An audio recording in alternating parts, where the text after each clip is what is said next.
जब भी हम ब्रह्मांड के बारे में सोचते हैं तो आश्चर्य से भर जाते हैं। इस विशाल कल्पना से भरे ब्रह्मांड का ना तो हमें छोर दिखता है और ना ही कोई अंत।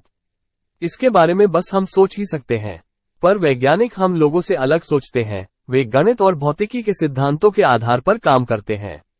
वैज्ञानिकों की बिग बैंग थ्योरी के मुताबिक इस ब्रह्मांड का जन्म 14 अरब साल पहले हुआ था।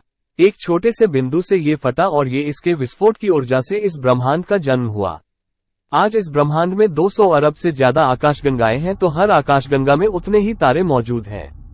बिग बैंग थ्योरी के मुताबिक जब से ये ब्रह्मांड पैदा हुआ है तभी से यह फैल रहा है और इसका फैलाव प्रकाश की गति से भी ज्यादा है।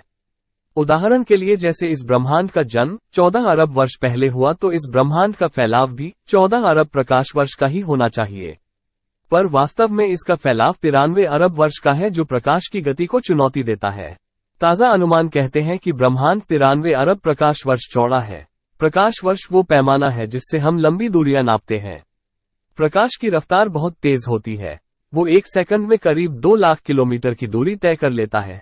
तो एक साल में प्रकाश जितनी दूरी तय करता है उसे पैमाना बनाकर दूरी को प्रकाश वर्ष में नापते हैं। इतनी लंबी दूरी को किलोमीटर या मील में बताना बेहद मुश्किल है, इसीलिए प्रकाश वर्ष को पैमाना बनाया गया है।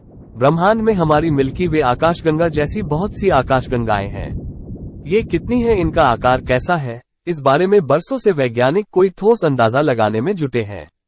इनकी पड़ताल से ही हमें अपने ब्रह्मांड के सही आकार का अंदाजा हो सकेगा। ताजा अनुमान कहते हैं कि हमारा ब्रह्मांड 93 अरब प्रकाश वर्ष बड़ा है और ये तेजी से फैल रहा है। इतने बड़े ब्रह्मांड में हमारी धरती कुछ वैसी ही है जैसे कि प्रशांत महासागर में पानी की एक बूंद।